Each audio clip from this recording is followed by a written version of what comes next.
ముందుగా అందరికీ ఉగాది శుభాకాంక్షలు. ఒక చిన్న కథ చెప్తాను. హిరణ్యాక్షుడు అనే రాక్షసుడు బ్రహ్మదేవునికి పరమ భక్తుడు.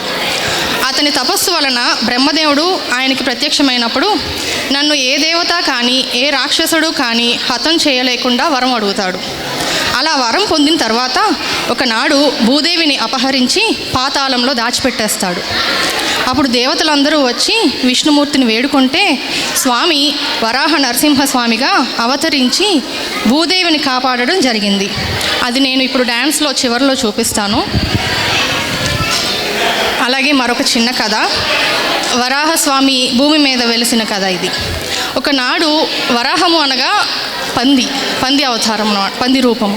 ఒకనాడు స్వామి అడవి పందిగా భూమి మీదకి వచ్చి పంటలన్నీ తినేస్తుంటే ఒక బోయవాడు చూసి స్వామి వెంటపడి కొంత దూరానికి బాణం విసిరితే స్వామికి ఎడమవైపు నడుము మీద అది తగిలి బాధతో ఒక పుట్టలోకి వెళ్ళి దాక్కున్నారట.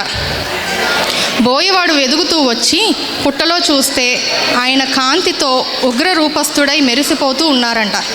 బోయవాడు వెంటనే రాజుగారి దగ్గరికి వెళ్ళి, అప్పుడు ఉన్న రాజుగారు పురూరవ చక్రవర్తి, ఆయన దగ్గరికి వెళ్ళి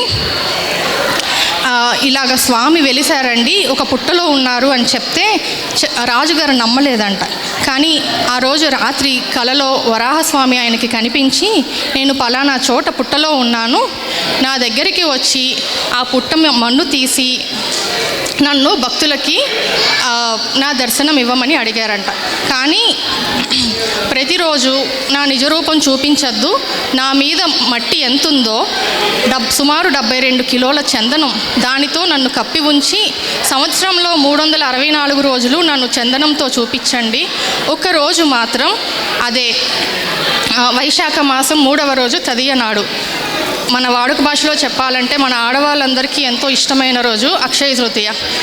ఆ రోజు మాత్రం నా నిజరూపం చందనోత్సవంగా చూపించమని స్వామి చెప్తే, ఆ మరుసటి రోజు స్వామి మేళతాళాలతో వెళ్ళి స్వామిని చూసి అక్కడ ఆలయం కట్టించారు. అది సింహాచలం, విశాఖపట్నం జిల్లాలో ఉంది. Okay, thank you.